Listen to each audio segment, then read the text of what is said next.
Vous êtes branchés sur la fréquence 9/3/4. Le podcast Harry Potter, chapitre par chapitre.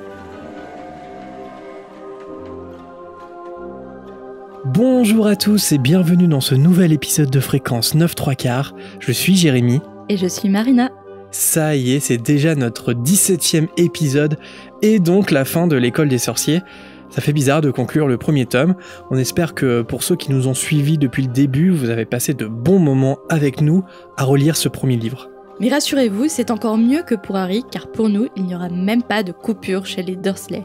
Et on va commencer le deuxième tome dès la semaine prochaine, en espérant que vous allez prendre toujours le même plaisir à revivre avec nous la saga. Mais avant le répit des vacances d'été et la rentrée prochaine, beaucoup de choses attendent encore Harry dans ce dernier chapitre, car si avec l'aide indispensable d'Hermione et de Ron, Harry se retrouve maintenant dans la dernière salle, il lui reste encore à empêcher Rogue de voler la pierre et d'affronter Voldemort s'il le faut. Sauf que, comme on l'a vu, au bout du chemin, Harry ne se retrouve pas devant Rogue, ou même Voldemort, mais il va se retrouver devant qui en fait ? Allez, on fait comme si on ne connaissait pas l'histoire par cœur et on se laisse surprendre comme les enfants qu'on était et qui découvraient la fin en livre ou en film. Et pour le plaisir, on se rappelle ce que Harry disait juste à la fin du chapitre précédent. J'arrive. Harry Potter à l'école des sorciers. Chapitre 17. L'homme aux deux visages. Allez, fin du suspense insoutenable. Dans la dernière pièce, ce n'est donc ni Rogue ni Voldemort que Harry voit, mais Quirrell. Quoi ? Le gentil Quirrell ? Eh oui. Oh, je reviens pas. Le pauvre et bégayant professeur Quirrell. Harry, il n'en croit pas ses yeux. Lui, Quirrell, il sourit et il dit très calmement à Harry qu'il se demandait s'il allait le rejoindre ce soir. Harry, il peut pas s'empêcher de penser à voix haute, et quand il prononce le nom de Rogue, Quirrell, il éclate de rire. Il admet que Rogue était le parfait coupable, et qu'à côté de lui, qui aurait pu soupçonner, et là je refais, le pauvre et bégayant professeur Quirrell. Alors, un petit peu d'étymologie concernant Quirrell, parce qu'on en a pas beaucoup fait, je crois pas, dans Fréquence 9/3/4, et j'adore l'étymologie, et surtout dans Harry Potter, parce que J.K. Rowling laisse très peu de place au hasard. Et donc sur Quirrell, son nom, il vient de deux mots anglais. Ça vient d'abord de squirrel, qui veut dire écureuil, et de quiver, qui signifie trembler. Donc on a bien là l'image en fait que reflète Quirrell de lui-même, c'est-à-dire un petit animal inoffensif qui tremble. Mais si jamais son prénom avait été précisé dans le livre, on aurait pu en fait avoir un peu plus d'indices sur sa véritable identité. Est-ce que tu connais, Marina, le prénom de Quirrell ? Non, mais je pense que tu vas me l'apprendre ce soir. Eh oui, tu l'as jamais vu nulle part ? Non, ça me dit rien. Alors le prénom de Quirrell, c'est Quirinus. Ouais, c'est un peu bizarre, mais c'est comme ça. Et comme je le disais, c'est pas dans le livre. Et en fait, on l'a appris la première fois dans le jeu de cartes Harry Potter. Et donc Quirinus, c'est un dieu romain de la guerre qui a rapproché avec Mars et Jupiter. Ils formaient ensemble en fait une triade. Et pour être tout à fait précis, c'est la triade précapitoline ou la triade archaïque, plus simplement. Oui. Non mais tu m'aurais dit ça depuis le départ, j'aurais deviné le nom de Quirinus. Donc c'est un dieu de la guerre. Donc c'est tout de suite beaucoup moins innocent qu'un écureuil qui tremble, quoi. Et on peut aussi penser à un autre dieu romain, Janus, qui était lui aussi appelé Quirinus. Et Janus... Et Janus, il possédait... Non. Vous savez très bien pourquoi Marina rit en hors-champ, mais nous n'en ferons pas mention. Janus, il possédait deux visages. L'un qui était tourné vers le passé... J'aurais pas dit deux visages. Et l'autre vers l'avenir. Si, deux visages. Ce qui fait directement écho au visage de Voldemort qui est caché derrière le turban de Quirrell. Voilà. Donc c'est dingue quand même de se dire que... Juste pour un prénom qui n'apparaît même pas dans le livre, J.K. Rowling fait des recherches de ce type. Tu vas t'en remettre de Janus ? Heureusement que c'est deux visages, parce que t'imagines, derrière le turban. C'est une émission tout public, Marina. Non mais tu cours au montage. Non. Si. Bon, on retrouve Harry qui réalise toujours pas que Rogue est innocent. Il repense évidemment au moment où il l'a ensorcelé pendant le match de Quidditch. Mais Quirrell, il lui répond que c'est lui qui a essayé de le tuer avant qu'Hermione le bouscule par erreur. On voit bien ici tout le style narratif de J.K., c'est-à-dire éparpillé, plein d'indices, un peu partout, ce qui peut permettre au lecteur en fait de résoudre le mystère, mais elle rend le tout assez complexe en fait pour qu'on évite de découvrir la vérité avant le final. Elle dissémine des petites préparations paiement. Préparation. Comme dirait 2HDP. Mais je trouve que ça participe vraiment au génie de l'écriture de J.K. Rowling, c'est que même si tout est là devant nos yeux, il faut vraiment quand même être extrêmement intelligent et perspicace pour découvrir la réalité avant qu'elle soit révélée. Tu vois ce que je veux dire ? Non, mais je vois. Et si bien que la surprise fonctionne toujours. Hein. Et on a parlé du fait, par exemple, que Nicolas Flamel, il apparaît dès le début du roman et que finalement, on est comme Harry, on sait plus trop où on l'a lu. On a évoqué aussi Sirius Black, c'est un peu le même principe. Sirius Black, quand il apparaît dans le 3, en fait, si on est attentif, on a déjà vu ce nom quelque part. Et puis, tous les indices qui sont dans l'histoire, quoi. Toi, t'as déjà, dans ta lecture, un souvenir comme ça où soit t'as compris avant que la révélation soit faite, ou soit tu t'es dit, tiens, ça, il faut s'en souvenir, ou je sais pas, est-ce que... Non, pas dans mes souvenirs. Enfin, en tout cas, pas dans mes lectures de J.K. Rowling. Moi, j'adorerais quand même retrouver cette lecture un peu en mode détective. C'est pas étonnant qu'elle ait écrit des romans policiers après, hein, parce que on est déjà dans une espèce d'écriture policière. Et j'adorerais en fait ne plus connaître l'histoire et en fait essayer de découvrir qu'est-ce qui se passe et quoi la lire vérité. Comme pour la première fois en fait. Ouais. Alors si Rogue marmonnait bien des formules magiques, c'était en fait pour sauver Harry. Et c'est pour ça qu'il tenait à arbitrer le match suivant. Alors je vais me répéter, mais je comprends toujours pas ce choix. Mais on en a parlé, donc on va peut-être pas trop s'attarder là-dessus, mais c'est quand même beaucoup plus facile de garder un œil attentif sur Harry en restant discrètement dans les tribunes. Pourquoi Rogue a voulu à tout prix arbitrer le match ? Pour moi, ça tient pas. D'ailleurs, c'est ce qu'a fait Dumbledore, puisqu'il est dans le public. Et c'est la véritable raison pour laquelle, en fait, Quirrell, il a rien tenté. Ouais, mais attends, il faisait double rôle. En tant qu'arbitre, il protégeait Harry, mais aussi, il avait le rôle de pouvoir quand même enfoncer un peu Gryffondor et faire gagner des points à l'équipe adverse. Ouais, mais sans la protection d'Harry, il aurait pas demandé à arbitrer le match. Tu vois ce que je veux dire ? C'est vraiment ça le moteur. Parce que normalement, il arbitre jamais des matchs, Rogue. Donc là, il l'a vraiment fait pour protéger Harry de base. Ouais, de base, mais du coup, il s'est dit, ouais, arbitre, c'est pas mal parce que je peux le protéger. Et en plus, je peux enlever des points à Gryffondor. C'est quand même pas mal. Enfin, priver Gryffondor de certains points. Ouais, mais ouais, je vois ce que tu veux dire. Mais à la toute base, je trouve que la raison tient pas. Si tu veux garder un œil sur Harry, t'es beaucoup mieux dans le public plutôt qu'à arbitrer un match avec 7 joueurs qui volent de partout. Enfin, pour moi, ça tient pas.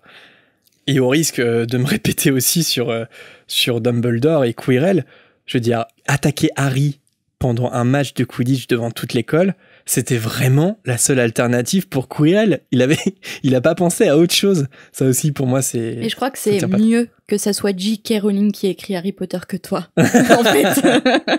Non, moi, je pense que j'aurais fait quelque chose de bien meilleur.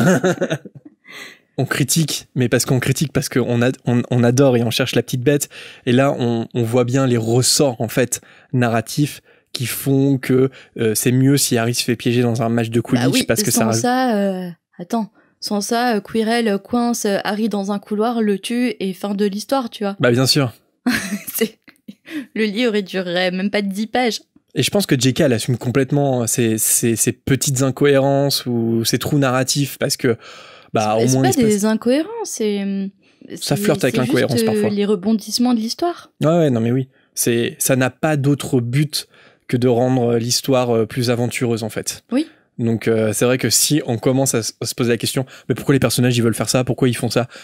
Voilà, parfois il y a pas de raison, c'est juste l'histoire qui est comme ça. Mais en tant que fan, c'est quand même important, tu vois, de le noter quoi. C'est-à-dire que tiens, c'est bizarre qu'ils fassent ça. Voilà, dans l'analyse, c'est intéressant, je trouve.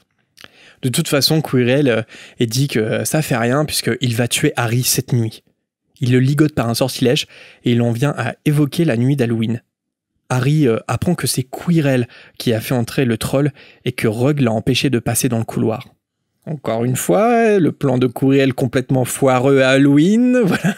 Mais là, on est typiquement sur le même type d'exemple, mais on en a déjà parlé. C'est-à-dire que si Quirrell avait fait ça en pleine nuit, sans avertir personne, sans créer la foule dans le château, il aurait eu la pierre depuis bien longtemps. Bon, là, il se trouve que Halloween, c'est bien un troll dans les cachots, il faut sauver Hermione, tout ça, quoi. Et même là, tu retrouves quelque chose qu'on retrouve dans tous les livres quasiment et dans tous les films. C'est à la fin, le méchant, au lieu de tuer son ennemi ou sa victime, il lui explique tout son plan, tout ce qu'il a fait jusqu'à présent, et il explique « Alors, avant de te tuer, je vais faire ça, je vais faire ça, je vais faire ça. » Et en fait, le temps qu'il explique son plan, le héros a déjà fait un plan pour le contrer, où des secours sont arrivés. Mais ça, tu le trouves partout. C'est génial. Bah, c'est dit justement que Harry, il essaie de gagner du temps en posant plein de questions à Quirrell. Mais c'est vrai qu'on peut imaginer par exemple Voldemort qui attend dans le turban, déjà il est tout étouffé, il est là. Mais, il faut se dépêcher lui, pourquoi il parle de tout ça? L'exaspération de Voldemort, tu sais. Quirrell se retourne vers un miroir et c'est là que Harry l'aperçoit pour la première fois. En face d'eux se trouve le miroir du Riséd. C'est donc la dernière épreuve créée par Dumbledore et visiblement Quirrell il sait pas quoi en faire. Harry il tente de faire parler Quirrell pour gagner du temps. Il évoque la conversation qu'il a surpris entre lui et Rogue dans la forêt interdite. Quirrell confirme que Rogue a essayé de l'intimider, même si c'était inutile. Il apprend aussi à Harry que Rogue et son père se détestaient quand ils étaient élèves à Poudlard. C'est donc pour ça que Rogue le déteste, mais pas non plus au point de le tuer. Donc là, oui, effectivement, on est dans toute la discussion, alors qu'il pourrait se débarrasser d'Harry. Je suis d'accord. Harry évoque ensuite le moment où il l'a entendu gémir dans une salle de classe. On s'en souvient, à fréquence 9/3 de ce passage. Et pour la première fois, le sujet semble perturber Quirrell. Il dit à Harry qu'il ne parvient pas toujours à obéir à son maître, qui est beaucoup plus puissant que lui. Ce maître, il l'a rencontré lors d'un voyage, quand lui-même était jeune et stupide. Et depuis, il est devenu son fidèle serviteur, même s'il l'a parfois déçu, comme le jour où il a manqué de voler la pierre à Gringotts. On recolle les morceaux entre eux. Et qu'après cet échec, son maître a décidé de le surveiller de plus près. Alors l'une des philosophies de Voldemort que cite Quirrell, c'est assez célèbre. Il n'y a pas de bien ni de mal, il n'y a que le pouvoir et ceux qui sont trop faibles pour le rechercher. Qu'est-ce que tu penses de cette phrase? Est-ce que tu trouves qu'elle résume bien la philosophie de Voldemort? Oh oui, c'est une phrase de gros mégalo. Ouais, c'est un délire égocentrique, quoi. Ouais, carrément. Et quand on lit ça, est-ce que ça évoque pas encore des gens dans la vie, encore aujourd'hui, tu vois, des personnalités médiatiques, politiques notamment, tu vois? Il n'y a pas le bien, il n'y a pas de bien, il n'y a pas de mal, il n'y a que le pouvoir et ceux qui sont trop faibles pour le rechercher. T'as l'impression que ce trip égocentrique, il y a encore des gens qui essaient de nous le faire croire, je trouve. Pas politique aussi, même dans la vie de tous les jours. Hein.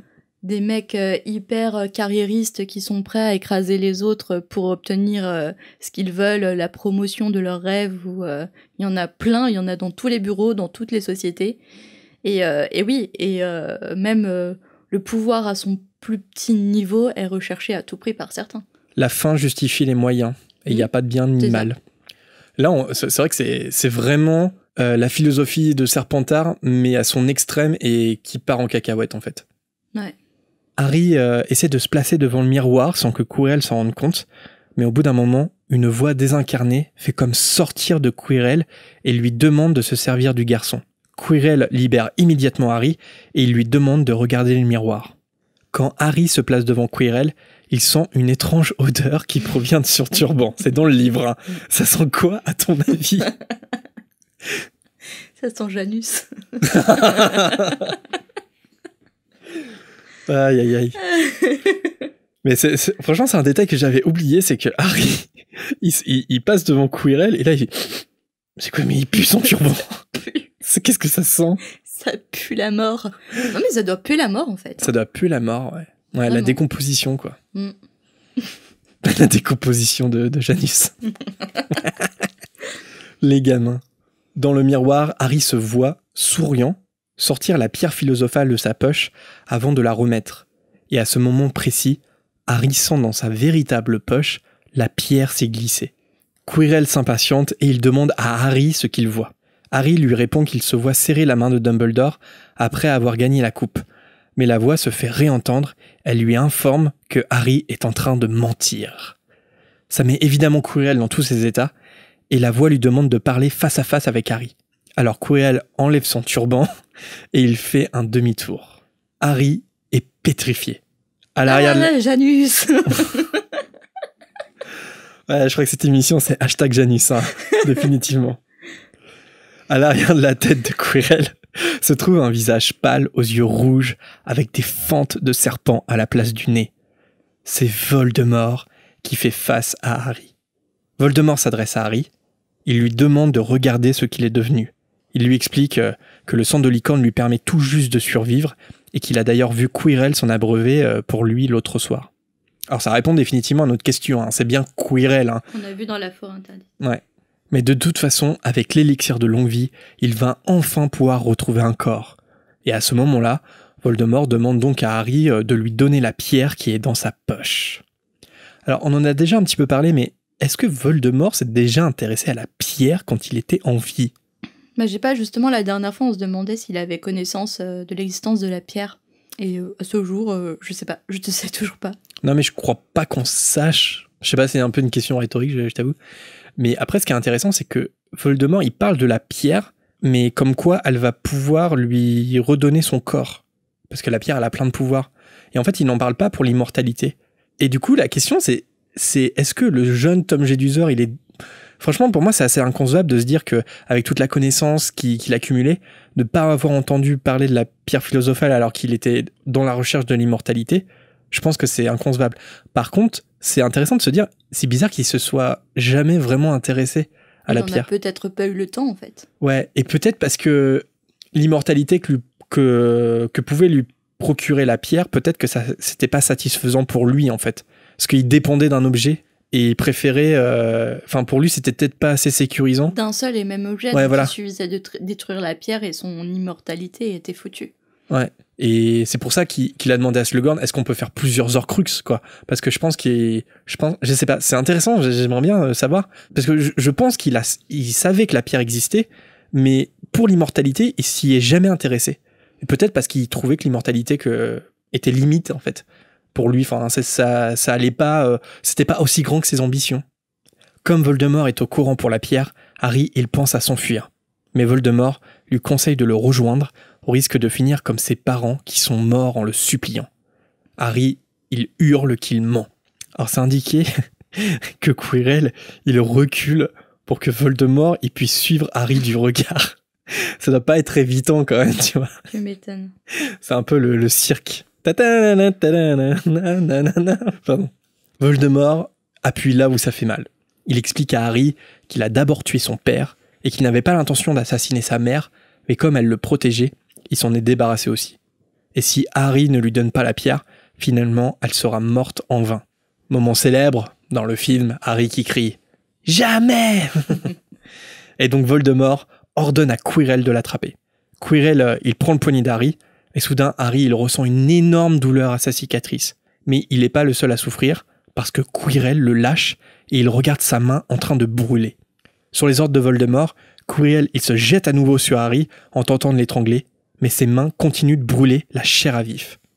Voldemort ordonne alors de le tuer pour en finir, mais Harry, d'un geste instinctif, il plaque ses mains sur le visage de Quirrell avant qu'il puisse faire le moindre geste. Pour terrasser Quirrell qui se retrouve à terre, Harry lui attrape le bras, mais sa cicatrice lui fait tellement mal qu'il commence à s'évanouir.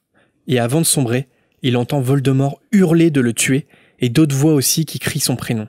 Et là, je me suis demandé à la relecture, c'est les voix de qui que Harry entend ? Est-ce que c'est les voix de James et Lily ? Je pense que c'est peut-être son imagination, tu vois, en s'évanouissant. Il imagine, il pense peut-être aux souvenirs du miroir du Riset et tout se mélange en fait, et il imagine les voix de James et Lily. Ouais, c'est possible qu'il se les imagine.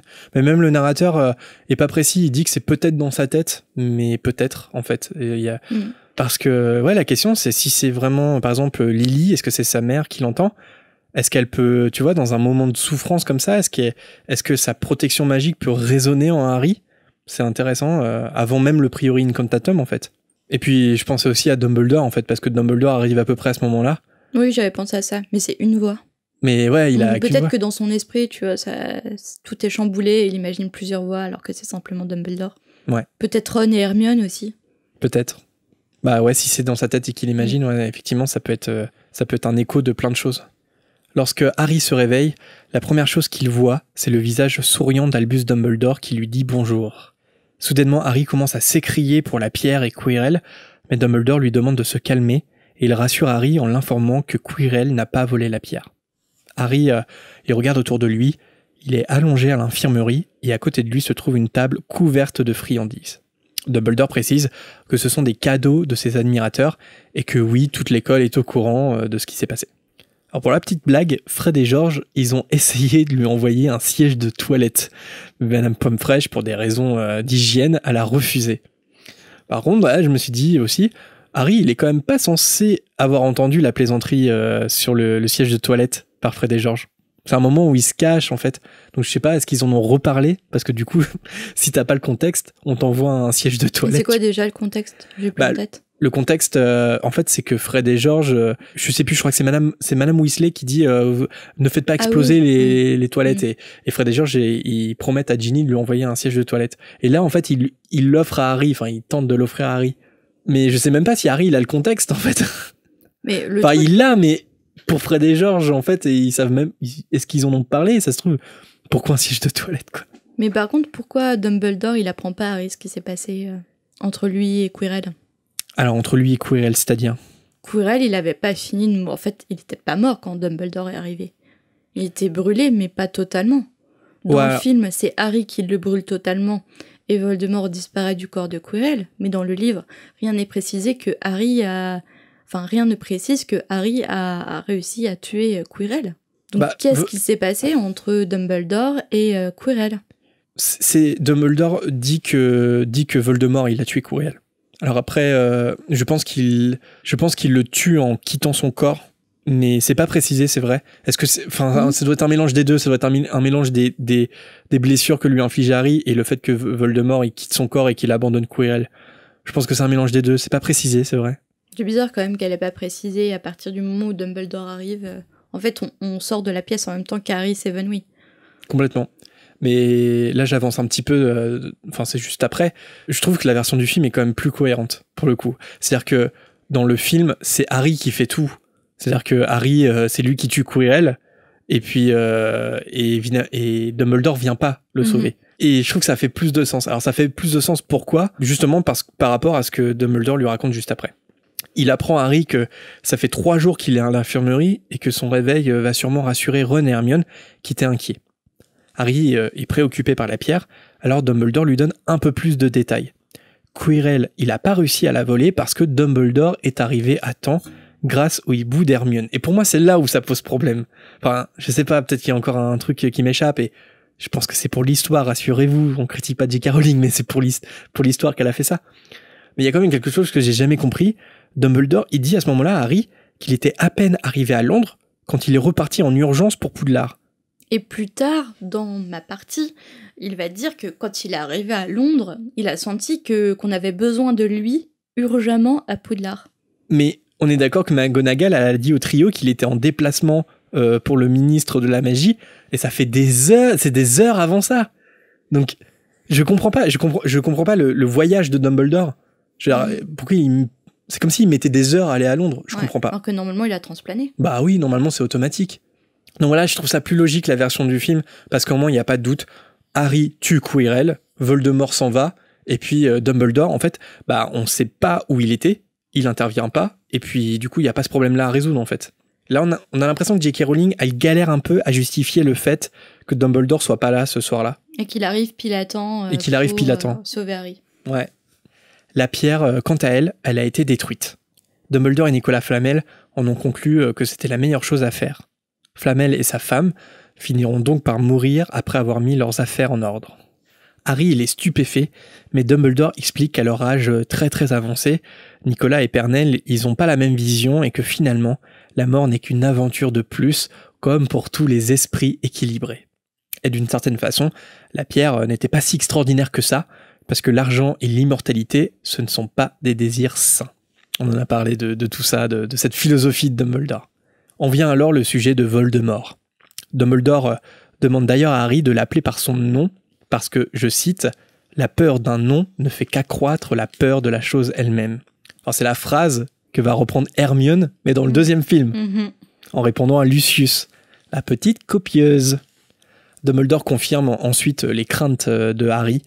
Voldemort trouvera bien un autre moyen de revenir, même s'il est possible qu'il reprenne jamais le pouvoir. Dumbledore, il a cette phrase, je cite, « Comme il n'est pas vraiment vivant, on ne peut pas le tuer ». Mais je trouve qu'il s'avance un peu, en fait, Dumbledore, en disant ça, parce que c'est simplement qu'en fait, il sait pas encore comment il faut tuer Voldemort. Il connaît pas les Horcruxes. Oui, mais même s'il avait connaissance des Horcruxes et qu'il les avait totalement détruits, est-ce que ça tuerait ce qu'il reste de Voldemort ? Bah, il n'est pas vraiment vivant, c'est vrai. Parce il n'est pas vraiment vivant, il n'est pas vraiment mort, donc il est entre les deux, tu vois, c'est juste une essence qui survit. Mais est-ce que du coup, cette essence pourrait être tuée par la destruction des Horcruxes ?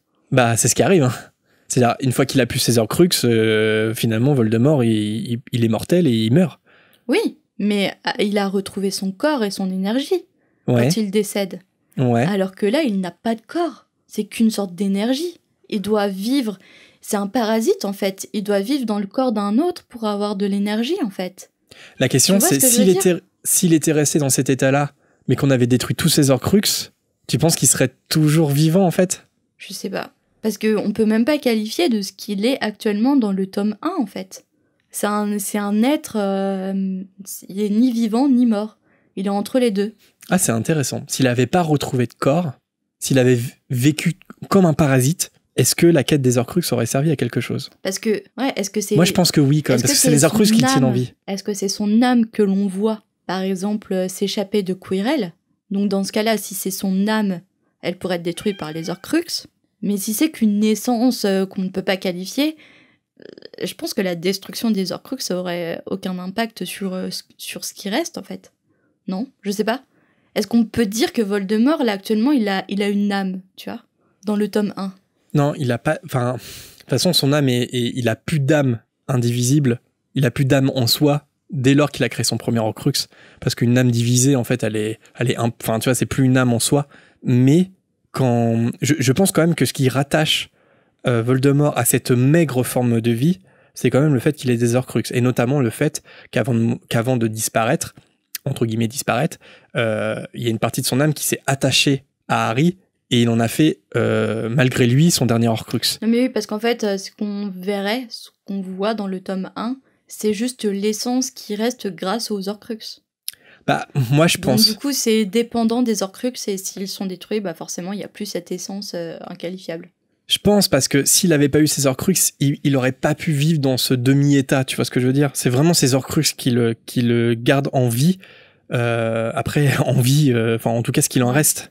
Mais c'est intéressant de savoir, mais moi je pense qu'effectivement, si on avait détruit tous ces Horcruxes et qu'il n'avait pas retrouvé son corps, je pense qu'il serait quand même mort. Ça aurait été une mort invisible, mais il serait quand même mort.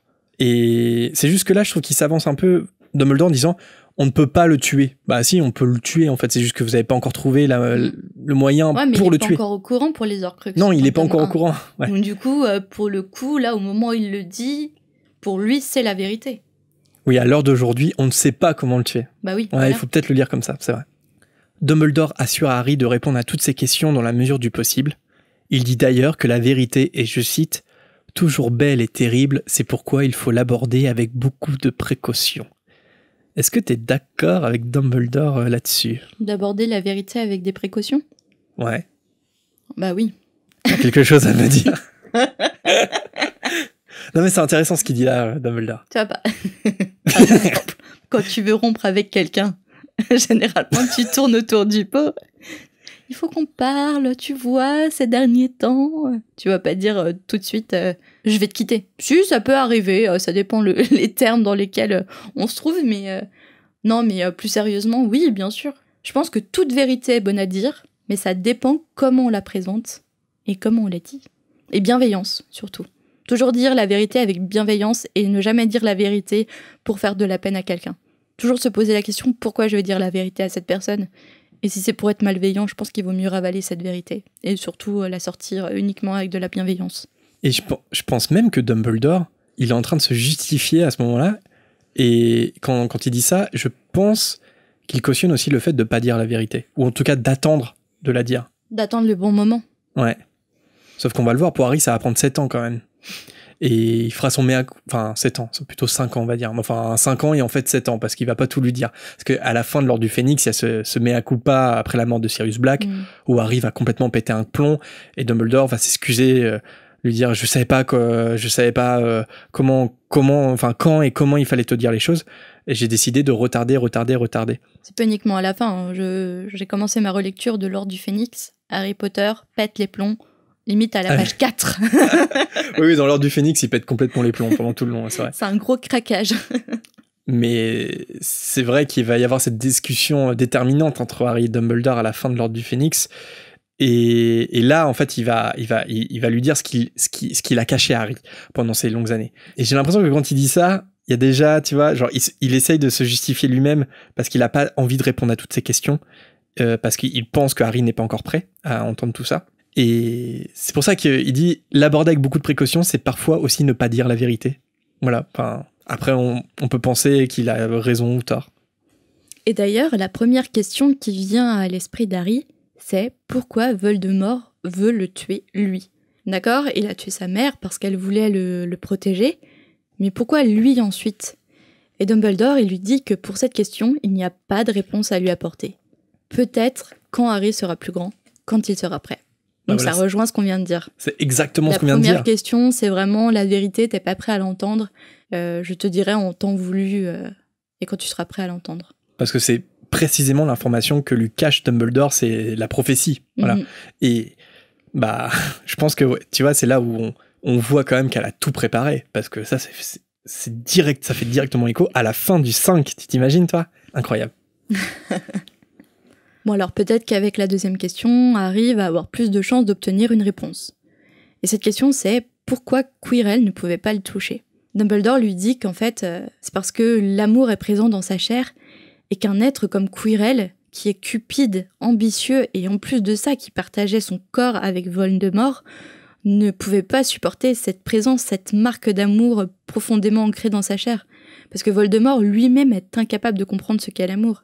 Donc Voldemort, il est incapable de comprendre cet amour, et en plus, Quirrell, qui hébergeait l'âme de Voldemort, sont tous les deux incapables d'amour, et donc du coup, ils ne pouvaient pas supporter de toucher quelqu'un qui avait été marqué par quelque chose d'aussi beau, donc le sacrifice d'une mère. Et ça, c'est la plus belle des protections, et je pense la plus forte des protections qu'on peut avoir. Et évidemment, Harry est ému par cette réponse, et une autre question lui vient à l'esprit et lui demande si c'est bien lui qui lui a offert la cape d'invisibilité. Le vieux directeur lui confirme. Elle appartenait à son père à l'époque et il a pensé que du coup, Harry aimerait l'avoir. Donc pourquoi est-ce qu'il a pensé que donner la cape d'invisibilité à Harry serait une bonne idée? Un enfant de 11 ans, surtout si Harry, il a le même caractère que son père. C'est encore l'incitation au danger de Dumbledore. Ouais, ça rejoint exactement notre discussion du précédent épisode. C'est vrai que finalement, Dumbledore, il cache la vérité, une partie de la vérité à Harry pendant son enfance, mais il lui donne quand même une cape d'invisibilité qui peut être potentiellement hyper dangereuse. Donc c'est un peu... Mais qui, en fait, aussi, je pense qu'il donne l'opportunité à Harry de partir en quête de vérité sur son histoire et sur la prophétie. Sauf que, est-ce que c'était pas un peu trop tôt? 11 ans. Ouais, on parlait de la philosophie de Dumbledore. C'est vrai que ça participe à la philosophie de Dumbledore. Quand t'as 11 ans, t'as pas le recul nécessaire pour partir en quête de vérité. La vérité, elle est dure, elle est violente pour un enfant. Je pense qu'il aurait découvert les Horcruxes à 11 ans. Ça aurait pris une autre tournure. Il avait pas le recul pour les trouver, pour l'affronter et pour comprendre. Mais c'est vrai que Dumbledore, je pense pour lui, c'est important que Harry découvre par lui-même. Et c'est lui qui tire les ficelles, c'est lui qui montre un peu le chemin, mais c'est à toi de faire le travail. Et jusqu'à la fin, même jusqu'au limbe. Après, ça fait écho à l'éducation Montessori. Ouais, bah, il est un peu Montessori. C'est un peu Montessori, en fait, Dumbledore. Parce que même jusqu'à dans la mort, en fait, dans les limbes, il va pas répondre à toutes les questions d'Harry. Et c'est à lui aussi de faire sa propre vérité, de comprendre par lui-même. Sauf que c'est un peu contradictoire par rapport au fait qu'il lui cache des choses, du coup, ou qu'il lui donne la cape d'invisible. Enfin, bref, c'est une éducation qui est quand même discutable. Si je donne pas toutes les cartes en main, c'est compliqué de comprendre la vérité et d'y accéder. Ouais. Et Harry a encore une question à poser. Bien évidemment sur Rogue. Enfin, le professeur Rogue, comme lui fait remarquer Dumbledore. Pourquoi est-ce qu'il a protégé Harry? En fait, Dumbledore lui explique que Rogue et James se haïssaient, et James a fait quelque chose que Severus n'a jamais pu lui pardonner. Lui sauver la vie. Selon Dumbledore, Rogue ne supportait pas d'avoir une dette envers le père d'Harry. C'est alors pour ça qu'il a fourni tant d'efforts pour le protéger, histoire d'être quitte avec James. Alors j'ai une question qui fait polémique, et qui va nous faire rentrer un peu dans le débat qu'on aura un jour de Rogue, héros ou méchant. C'est comment on peut qualifier Rogue de héros quand on sait qu'il a protégé un enfant juste parce qu'il avait une dette à s'acquitter en fait. Après, c'est juste une observation de Dumbledore, mais ça reste cohérent avec le caractère de Rogue. Déjà, comment tu peux ne pas supporter que quelqu'un te sauve la vie ? Il faut avoir vraiment une aide profonde pour reprocher à quelqu'un de t'avoir sauvé la vie. Tu fais même pas de mea culpa à ce moment-là. Et pour considérer que la protection d'un enfant, c'est une sorte de monnaie pour rembourser une dette. Je suis désolée, mais Rogue, c'est pas un héros. C'est pas parce qu'il a été double espion pour Dumbledore qu'il a eu la lourde tâche de tuer Dumbledore que ça l'excuse de son comportement avec Harry, de l'harcèlement qu'il a fait subir, du fait qu'il le protège juste pour s'acquitter d'une dette. Non, Rogue, je suis désolée, mais c'est quelqu'un de mauvais, profondément mauvais. Je suis désolée, je vais recevoir des messages. Je vois déjà les messages, mais je suis désolée. Mais c'est mon avis et je suis tout à fait prête à entendre des avis contraires ou des avis qui sont d'accord avec moi. Mais voilà, c'est mon avis et c'est la vision des choses que j'ai. Donc, mais je suis totalement ouverte à d'autres, à un débat sur ma position. Mais toi, t'en penses quoi ? J'ai un avis assez similaire au tien sur Rogue. C'est-à-dire que je le considère pas comme un héros. Je le considère pas non plus comme un héros tragique. C'est pas un martyr. C'est pas un martyr. Clairement pas, parce qu'il fait des choix, et il fait des choix qui sont mauvais, et tout Harry Potter te raconte que la vie, c'est des choix. Et clairement, beaucoup de choix de Rogue sont discutables.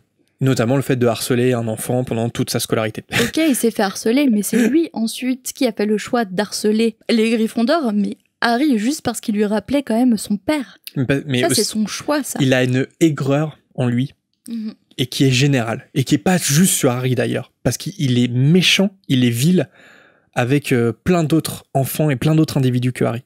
Et ça, il y a des choses qu'on pardonne pas. Enfin, il y a des choses... moi, c'est bête, mais il y a un détail que je pardonnerai jamais à Rogue, c'est de dire à Hermione, quand elle se reçoit un sort sur ses dents, que ses dents touchent quasiment le sol, et il lui dit « je ne vois pas la différence », je vois pas comment on peut dire que cette personne est bonne et que c'est un martyr et qu'il a toujours eu le cœur pur. Non, c'est impossible. Il y a des choses en Rogue qui sont irrémédiables.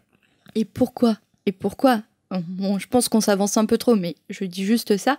C'est pourquoi il a décidé d'être double espion et d'être du côté de Dumbledore et participer à la chute de Voldemort. Pour la mémoire de Lily.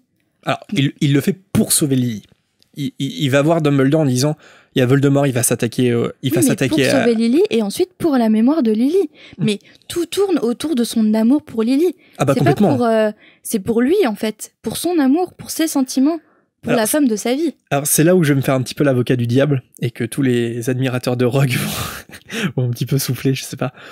Mais en fait quand Dumbledore parle d'une dette à acquitter, on va quand même voir qu'au fur et à mesure de la saga, c'est pas ce qui anime Rogue. C'est-à-dire que Rogue, il va sauver plus d'une fois la vie de Harry et il le fait pas pour s'acquitter de la dette de James. Mais pour Lily, parce qu'il a les yeux de Lily, parce que c'est le fils de Lily. Mais bien sûr, mais pas pour Harry. Il participe pas à la chute de Voldemort pour le monde des sorciers. Non. Ça reste discutable pour moi parce que il a une aversion pour Voldemort parce qu'il a tué Lily. Et s'il avait pas tué Lily ? Pardon ? Et s'il avait pas tué Lily ? Bah ça c'est une bonne question. Bah oui. Mais s'il avait pas tué Lily, mais il se trouve qu'il l'a tué. Et il se trouve que voilà, la preuve en est que Rogue ne va jamais essayer de se venger personnellement contre Voldemort. Tu vois ce que je veux dire ? Il va jouer son rôle jusqu'au bout et il va permettre la chute de Voldemort. Donc tu vois, c'est un petit peu ça qu'on peut pas lui reprocher, c'est que sans Rogue, ça aurait été très compliqué de battre Voldemort et que son aide elle est essentielle. Ouais, mais il faut pas en faire de lui un martyr et lui excuser « Oh, finalement, Rogue, c'est quelqu'un de gentil. » Ah non, mais ça, je suis d'accord par contre. Non. Il y a des choses qu'on ne peut pas excuser à Rogue. Tu peux pas dire que Rogue est quelqu'un de gentil. Mais après, on peut pas non plus dire que c'est le diable incarné. C'est-à-dire que souvent dans Harry Potter... mais c'est quelqu'un qui n'a pas un bon fond. Voilà, ouais. C'est-à-dire que... Il n'y a pas les blancs et les noirs d'un côté comme dans le jeu d'échecs. Voilà. C'est pas blanc, c'est pas noir. Tout le monde est gris. Mais Rogue, il a plutôt une âme qui tire sur le noir plutôt que sur le blanc. Non, c'est pas le diable en personne, mais il a un mauvais fond. On peut pas tout de suite le réhabiliter parce que, oui, il a participé activement à la chute de Voldemort et on efface tout ce qu'il a pu faire et les horribles choses qu'il a pu dire. Non, c'est pas possible. Mais bon, c'est que mon avis. Mais revenons à Harry et ses questionnements. Harry, pour l'instant, il veut avoir une dernière réponse. Comment la pierre a-t-elle pu se retrouver dans sa poche ? Dumbledore lui dit que seul quelqu'un qui voulait trouver la pierre pouvait l'obtenir. Et en fait, tu peux l'obtenir parce que tu veux la trouver, pas pour t'en servir, mais en fait, vraiment pour la trouver. Parce que si Harry, il avait voulu trouver la pierre pour s'en servir, il se serait seulement vu boire l'élixir de longue vie et fabriquer de l'or. Et Dumbledore, il est hyper content de son idée quand même. Il se vante quand même un peu sur le fait que c'est quand même une idée brillante qu'il a eue. Bah pour le coup, c'est vrai. Parce que c'est l'épreuve la plus infranchissable, en fait, si tu veux voler la pierre. Parce que c'est une épreuve qui t'empêche de la voler. Ah bah oui. c'est quand même fou. Enfin, de la voler. Ouais, de la voler, parce que c'est parce que, bon, si tu la veux pour toi et pour ton... forcément, c'est pour l'utiliser, quoi.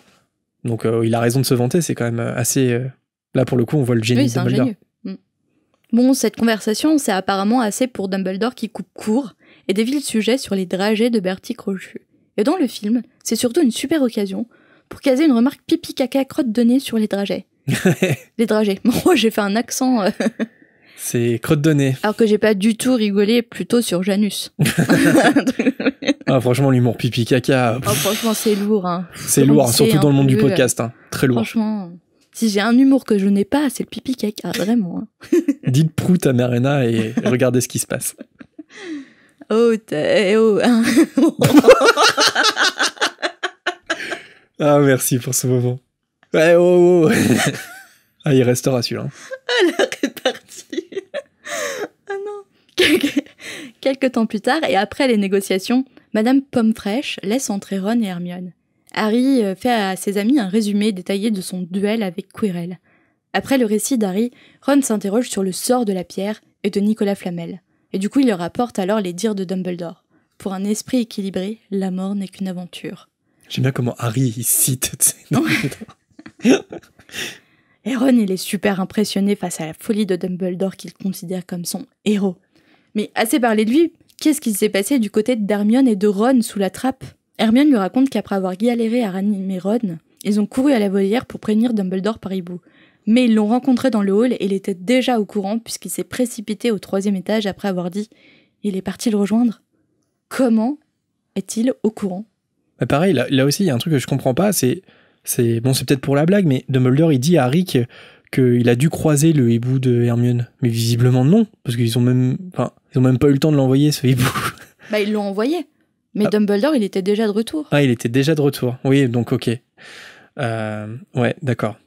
Ouais, là, il y a un truc que je comprends pas dans le move de Dumbledore, mais bon, c'est pas grave. Je crois qu'ils comprennent pas non plus, hein, parce que Ron se demande si Dumbledore n'avait pas souhaité que ça se passe comme ça.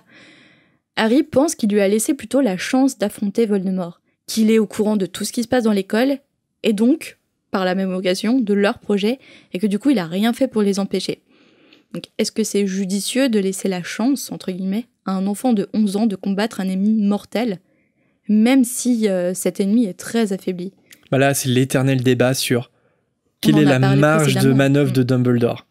Parce que je pense qu'effectivement, comme on l'a dit, ça participe à... Enfin, la philosophie de Dumbledore, c'est « apprends par toi-même ». Et effectivement, il laisse beaucoup de liberté à Harry, même s'il a 11 ans. Harry et puis Ron et Hermione par la même occasion. Mais est-ce qu'il a fait exprès est-ce qu'il a laissé Harry, Ron et Hermione passer sous la trappe ? Je sais pas. Franchement, c'est pas... Là, on peut que supposer, on peut avoir que des théories. Mais en vrai, je pense pas, parce que le danger, il est quand même hyper présent. Donc, je pense pas qu'il a laissé Harry combattre Voldemort tout seul. Je pense pas. Il y a des choses qui lui échappent quand même. Il pensait qu'il arrivait à temps pour... Sans doute. Parce qu'il a l'air quand même... Enfin, comment il le présente, ça se trouve, c'était l'immense panique pour Dumbledore quand même. Hein. Ron conclut à nouveau avec fierté que Dumbledore est vraiment fou. Et qu'Harry doit absolument venir au banquet, même si c'est Serpentard qui a gagné la coupe. Car au dernier match, Gryffondor s'est fait écraser par Serdaigle. Bouh, Serdaigle. Et donc n'a pas gagné de points. Et oh, hein. Et oh, hein. Après une bonne nuit de sommeil, Harry demande à Madame Pomme-Fraîche d'aller au banquet. par chance et à contre-cœur pour l'infirmière, elle lui dit que Dumbledore lui avait donné le droit d'y aller. Mais pour le moment, Harry a un autre visiteur. C'est ce bon vieux Hagrid qui fond en larmes au chevet d'Harry. Il se morfond en reconnaissant son erreur d'avoir dit à Quirrell comment passer devant Touffu, et en plus pour un œuf de dragon. Il promet à Harry de ne plus jamais boire. Hagrid passe donc la première étape, reconnaître qu'il a un problème avec l'alcool. Mais selon la suite de la saga, il en est resté à cette première étape. Il n'y a peut-être pas de cure de désintox dans le monde des Il n'y sorciers. a peut-être pas les alcooliques anonymes. Bonjour, moi c'est Hagrid, gardien des clés de l'U à Poudlard. Bonjour Hagrid. C'est ça. Non mais en vrai, c'est un de mes personnages préférés, Hagrid. Harry le console et lui dit que de toute façon il s'agit de Voldemort, et donc qu'il aurait quand même trouvé la pierre même sans ça. Il lui offre un petit choco-grenouille de réconfort, et c'est à ce moment qu'Hagrid pense à lui offrir un cadeau à Harry, un album photo de ses parents. Et Harry, il est incapable de parler devant un tel cadeau. En effet, il n'a jamais vu de photo de ses parents, et ça doit lui faire un choc d'un coup d'avoir un album entier entre les mains de sa famille. On comprend son émotion. Ouais, on s'était posé cette question quand Harry se retrouve devant le miroir. Il reconnaît pas tout de suite ses parents parce qu'il les a jamais vus, même en photo. Et on peut quand même se poser la question pourquoi Hagrid, s'il a toutes ces photos en sa possession, pourquoi il l'a pas montré avant à Harry quand même, parce que c'est important, je sais pas de. Il le dit qu'en fait pour faire cet album, il a écrit à tous les amis de ses parents pour avoir des photos. C'est vrai. Ah bon, ça a quand même pris quelques mois. Selon lui, un jour de CP a réussi. Après un dernier examen médical de Madame Pomme-Fraîche, Harry rejoint la grande salle décorée aux couleurs de Serpentard. À l'entrée de Harry, la grande salle est plongée dans un grand silence. Mais les conversations reprennent tout en même temps, même si des curieux se lèvent pour observer Harry quand il rejoint Ron et Hermione. Et encore une fois, les conversations sont coupées avec l'arrivée de Dumbledore. Alors Dumbledore, il commence son discours, et dans son discours, il annonce les scores tant attendus de la Coupe des 4 maisons. En 4e place, on retrouve Gryffondor, 312 points. En 3e place, Poufsouffle avec 352 points.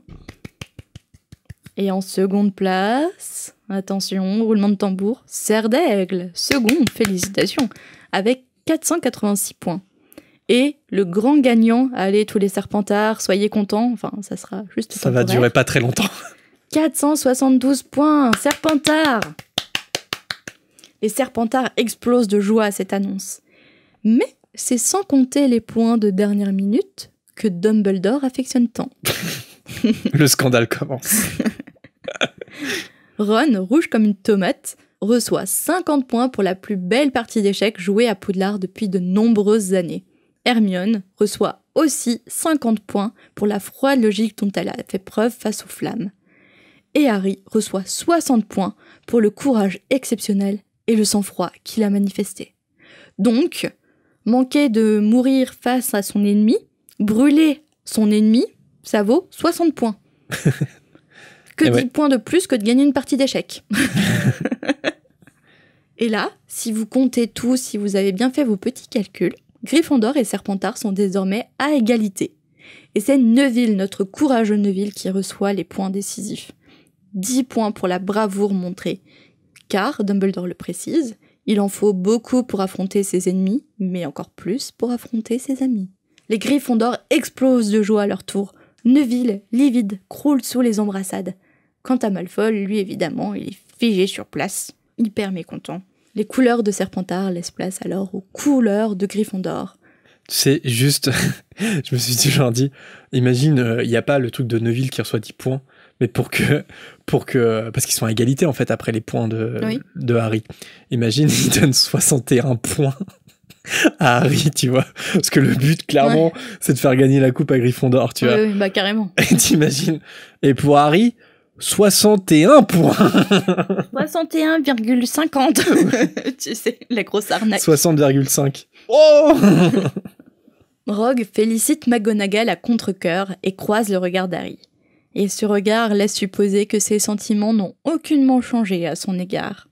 Mais malgré tout, c'est une merveilleuse soirée pour Harry qu'il gardera à jamais en souvenir. Mais en fait, avec toutes ces aventures, le trio en a oublié les résultats d'examen. Et par chance, enfin par travail, ils ont tous les trois obtenu leur année avec succès.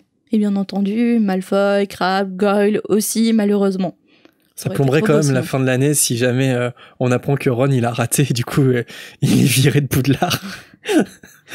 C'est le petit bémol, tu vois, dans le happy end. Ah non, t'as les rattrapages au mois de septembre, désolé Ron. Avant de partir du château, les élèves reçoivent des avis qui préviennent que l'usage de la magie est interdit pendant les vacances, au grand désarroi de Fred. Oui, parce qu'il espérait que cette année, ça soit un peu zappé ce moment-là. Ouais. Et Harry, de toute façon, il va bien tester cette interdiction plus tard dans l'histoire. Hein. Complètement. Harry, Ron et Hermione traversent le lac en direction du quai. Et c'est une ambiance de fin d'année. L'ambiance, elle est hyper joyeuse dans le Poudlard Express. Le train arrive sur la voie 9/3 de King's Cross. Avant de se quitter, Ron lance l'invitation à venir chez lui. Et en acceptant, Harry, il se doute pas un seul instant de l'aventure qui l'attend pour rejoindre le terrier. Avant de partir, Harry a l'occasion de remercier Madame Weasley pour le cadeau de Noël. Mais bon, l'oncle Vernon l'attend avec Pétunia et Dudley terrifiés derrière lui. Madame Weasley, super gentille, tente quand même de faire connaissance avec eux, mais ça se soldera par un cuisant échec. Et Hermione, elle a observé tout ça et elle fait la remarque quand même qu'elle n'avait jamais vu de quelqu'un d'aussi désagréable que Vernon. Et encore, elle en a vu un échantillon de 3 secondes. Et oui, l'été risque d'être amusant avec les moldus.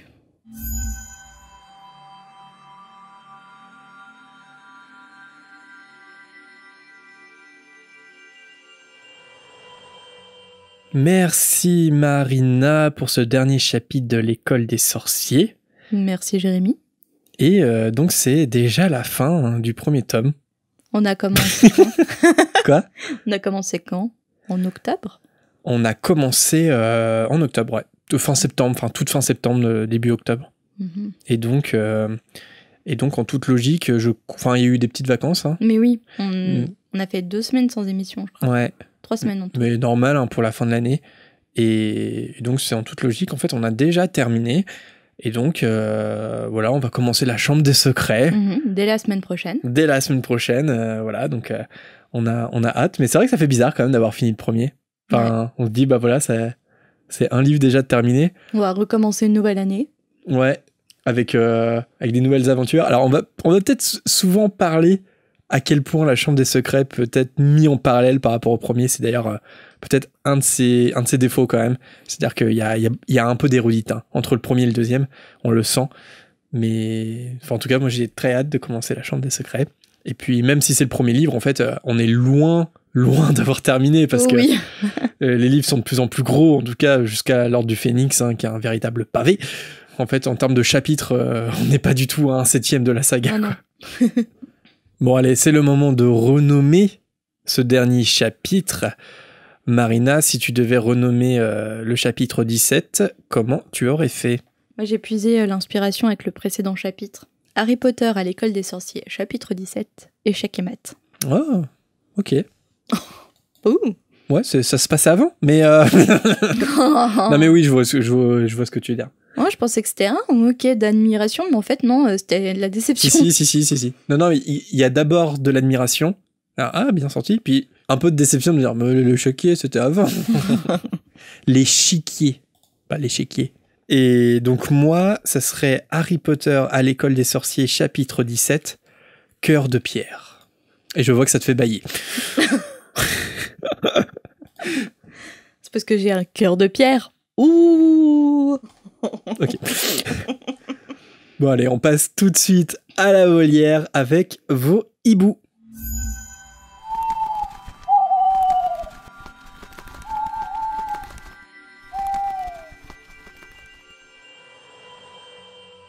Et avant de commencer avec le premier message, un petit erratum par rapport à notre épisode précédent. Vous avez été quelques-uns à nous signaler que Quirrell n'était pas professeur de défense contre les forces du mal avant son séjour en Albanie, contrairement à ce qu'on a dit. Et donc on parlait de ça par rapport à la malédiction qu'il y avait. Et c'est vrai qu'on s'est planté. Enfin, en fait, il était professeur d'études des moldus, et donc potentiellement, c'est pas dit qu'il n'y ait pas eu en fait un professeur tous les ans.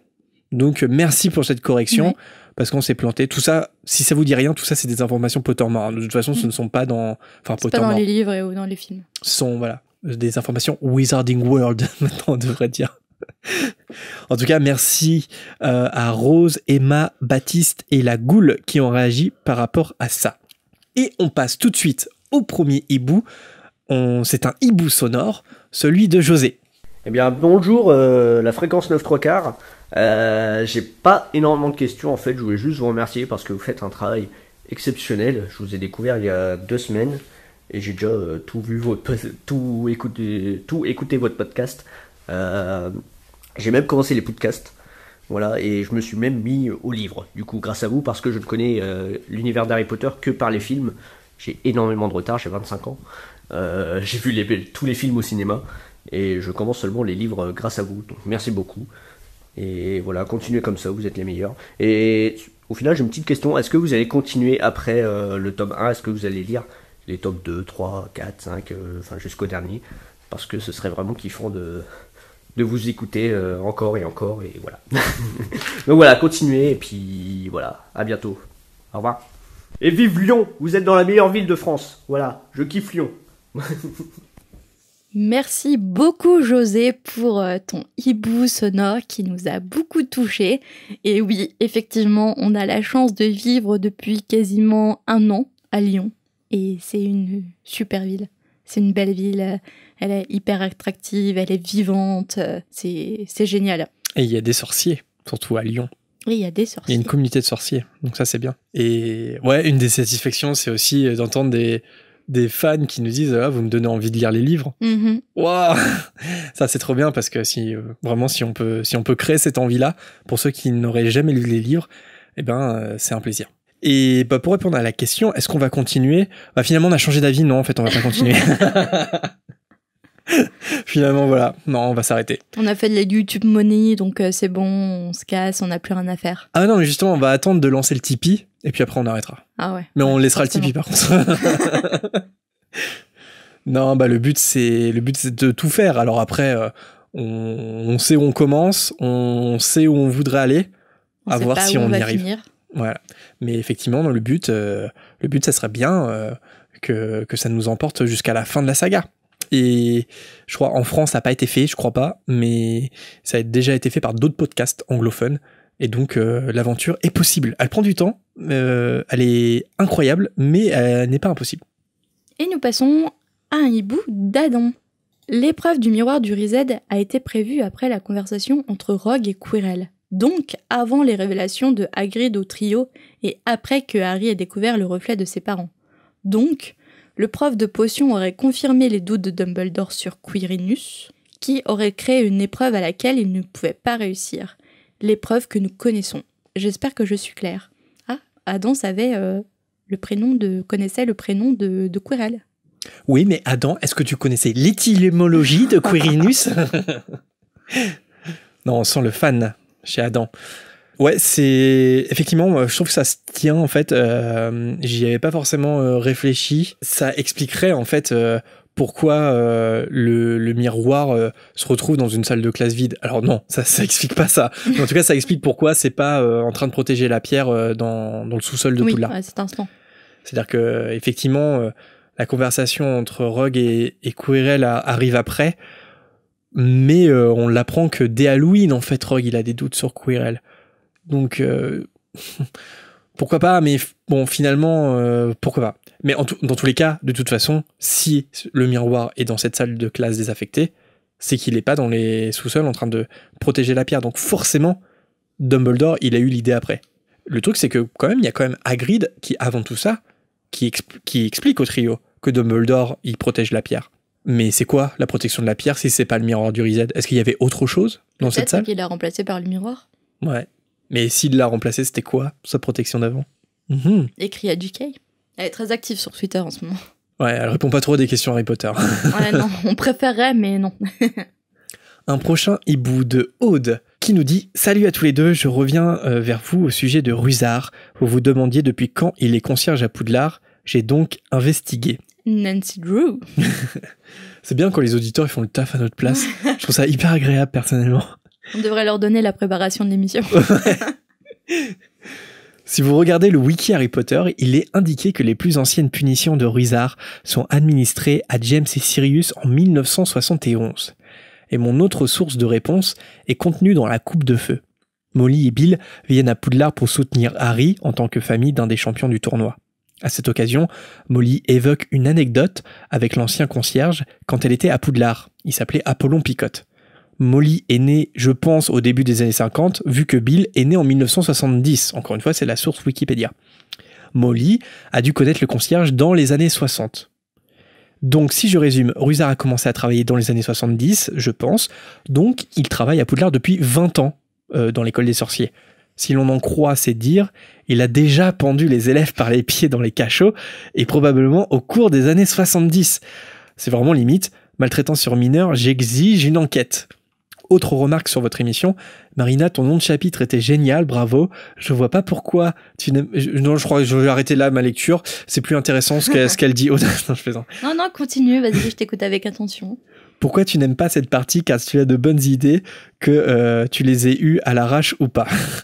Bisous à tous les deux, à bientôt. Oh, merci Aude, c'est trop mignon. Merci beaucoup. C'est gentil Aude, quoi qu'inexact. Merci pour tes recherches Aude.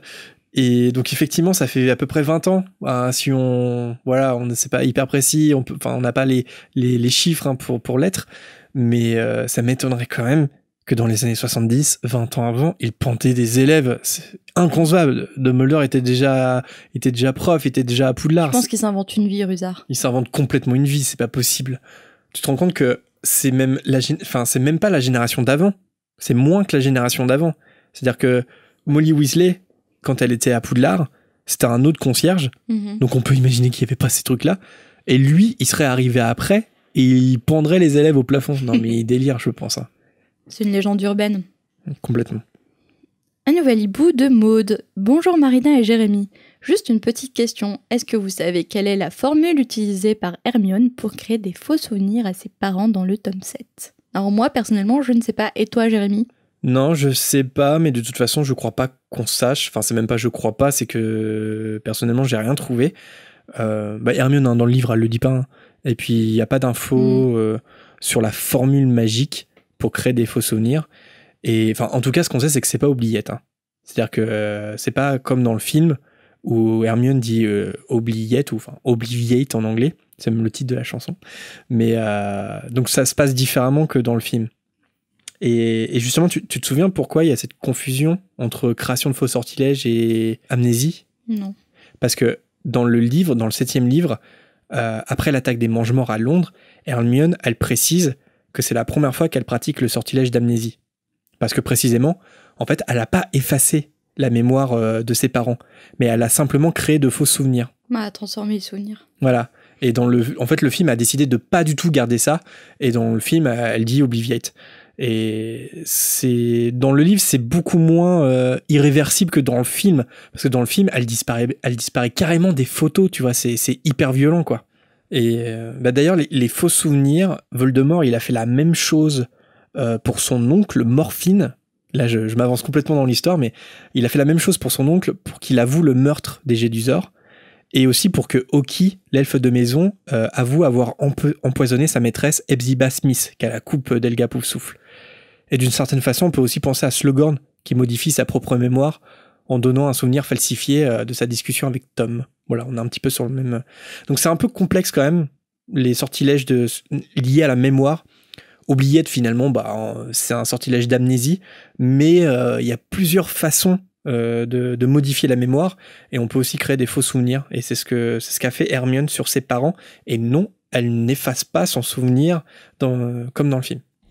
Merci beaucoup pour vos hiboux, même si on peut pas forcément tous vous citer, c'est pas impossible qu'on le fasse dans le prochain épisode à cause du décalage. Quelques cases dédiées, n'est-ce pas Marina ? Notamment à Jeanne, qui nous a envoyé un message très touchant. On est ravis que tu nous aies découvert et que tu ailles mieux. Merci aussi à tous ceux qui réagissent sur nos réseaux sociaux, comme Julie Guérin sur Instagram, ou encore Jeanne, 12 Square Grimold, Marie Ironarm, et sur Twitter, Laura Martouch, Sophie ou Potemkin.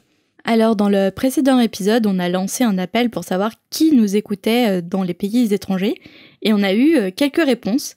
Alors, tout d'abord, merci à Setaku, qui nous écoute du Népal, et donc non, ce n'est pas un bot. à Emma qui nous écoute de Malte, mais encore à Arthur qui habite en Allemagne. Et là, juste avant qu'on enregistre, on a aussi eu un message de Emma qui nous écoute de Montréal. Donc voilà, les audiences outre-Atlantique, c'est pas des robots non plus, il y a vraiment des gens qui nous écoutent de Montréal, au Québec. Et d'ailleurs, c'est un hibou sonore et on le diffusera un peu plus tard. On a aussi diffusé une illustration de nous deux réalisée par Claire. C'est un visuel qui va accompagner notre logo et on la remercie beaucoup pour son travail. On a pour projet d'éditer quelques cartes de visite, quelques affiches et d'autres supports pour nos déplacements et pour développer notre com. Et d'ailleurs, pour financer tout ça, on va lancer prochainement un Tipeee qui vous permettra de nous soutenir si vous le pouvez et si vous le souhaitez. On vous tient très vite au courant par rapport à tout ça. Et niveau nouveauté aussi, on vous a demandé sur les réseaux si ça vous intéressait éventuellement de créer un groupe de discussion privé sur Facebook. Et vous avez l'air plutôt emballé. Alors on a eu des propositions pour faire un Discord, parce qu'apparemment Facebook c'est un peu has-been. Déjà moi je suis pas trop la tendance des réseaux sociaux, si je trouve qu'un réseau est utile, je l'utilise même si soi-disant c'est has-been. Mais en fait j'ai eu l'idée du groupe Facebook parce qu'on reçoit beaucoup de messages de vous et on reçoit beaucoup de soutien, de bonnes théories, des informations, de beaux témoignages en tant que Potterhead. Et en fait je trouve ça dommage que finalement on se garde ça pour nous, même si on en lit certains. Et je trouve que ça serait une bonne idée qu'on se rejoigne en tant que petite communauté et que vous partagiez avec des gens qui ont la même passion que vous, vos témoignages, vos infos, vos pensées du moment, des photos, des choses comme ça. En fait, je trouverais ça super qu'il n'y ait pas que nous qui profitions en fait de votre bienveillance et de votre soutien. Et je pense que Facebook, c'est le bon endroit en fait pour faire ce genre de publication. Et donc, dans un premier temps, je serai modératrice du groupe. Donc, il faudra faire la demande pour entrer dans le groupe. Je pense qu'on sera peu nombreux au départ, donc je pense que pour modérer, ça sera assez simple. Et sur Discord, déjà, je suis pas très à l'aise. On a commencé à l'utiliser, mais je suis pas hyper à l'aise avec l'application, alors que Facebook, oui. Et pourquoi pas, après, si le groupe fonctionne, pourquoi pas, je ferai appel à des candidatures pour m'aider dans la modération. Mais pour l'instant, voilà, je reste plutôt sur mon idée de base du groupe privé de Facebook et j'espère que ma proposition et ma vision des choses va vous plaire et on peut se lancer. Donc je pense que ça se lancera au jour où vous nous écoutez. On est samedi, peut-être que je vais lancer ça dimanche. Enfin, dans le week-end. Waouh, annonce! Waouh, full annonce. Donc voilà, j'espère qu'on sera nombreux et que vraiment, je tolérerai pas la malveillance ou ça sera vraiment... Je vous demande d'être hyper respectueux les uns envers les autres. Si vous n'êtes pas d'accord avec une théorie ou une vision des choses, dites-le, mais sans malveillance et avec le respect de chacun, parce que vraiment, je chercherai pas et je serai très sévère dans la modération. Faut vraiment que ça soit un espace où vous vous retrouviez tous, que vous vous sentiez bien confortable avec des gens qui ont la même passion que vous. Donc, mais de toute façon, j'en doute pas, vous êtes des gens bienveillants et je vous fais confiance. Voilà. Là, je sais pas si je vais être accepté sur le groupe. Ah, non, je crois pas. Merci à tous pour nous écouter. N'hésitez pas à réagir aux émissions, à nous suivre un peu partout et aussi à noter et recommander notre émission si vous passez de bons moments à nous écouter. On se dit à la semaine prochaine pour le premier chapitre de la Chambre des Secrets pour encore plus de magie, de mystère et d'aventure dans l'univers d'Harry Potter. À la semaine prochaine. Bye bye.